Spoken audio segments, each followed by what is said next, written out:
Update कंदासीं। सिंधु दरिया में कोटड़ी बिराज वटि चाड़ जो सिलसिलो जारी है।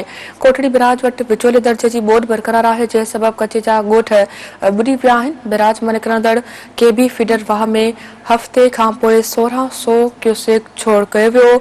अवां खे अपडेट कंदा हलूं त सिंधु दरिया में कोटड़ी बिराज वटि चाड़ जो सिलसिलो जारी है। कोटड़ी बिराज वटि विचोले दर्जे की ॿोॾि बरक़रार है, जंहिं सबब कच्छ जा ॻोठ ॿुॾी विया आहिनि। बिराज मां निकिरंदड़ केबी फीडर वाह में हफ़्ते खां पोइ 1600 क्यूसेक छोड़ कयो वियो आहे। सिंधु दरिया में कोटड़ी बिराज वटि चाड़ जो सिलसिलो जारी है। कोटड़ी बिराज वटि विचोले दर्जे की ॿोॾि बरक़रार है, जंहिं सबब कच्छ जा ॻोठ ॿुॾी विया आहिनि। बिराज मां निकिरंदड़ केबी फीडर वाह में हफ़्ते खां पोइ 1600 क्यूसेक पानी छोड़ कयो वियो। अवां खे आगाह कयूं पिया, सिंधु दरिया में कोटड़ी बिराज वटि चाड़ जो सिलसिलो जारी है।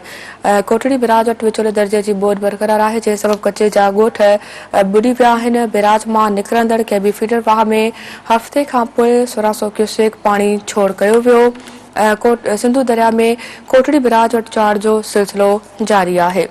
कोटड़ी बिराज वटि विचोले दर्जे की ॿोॾि बरक़रार है, जंहिं सबब कच्छ जा ॻोठ ॿुॾी विया आहिनि। बिराज मां निकिरंदड़ केबी फीडर वाह में हफ़्ते खां पोइ 1600 क्यूसेक पानी छोड़ कयो वियो।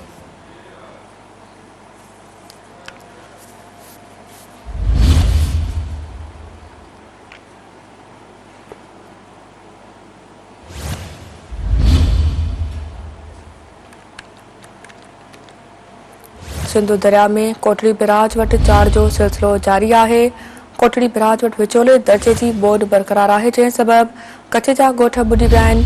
बिराज मां निकिरंदड़ केबी फीडर वाह में हफ़्ते खां पोइ 1600 क्यूसेक पानी छोड़ कयो वियो।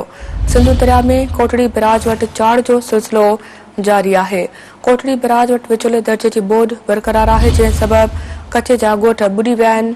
बिराज मां निकिरंदड़ केबी फीडर वाह में हफ़्ते खां पोइ 1600 क्यूसेक पानी छोड़ कयो वियो।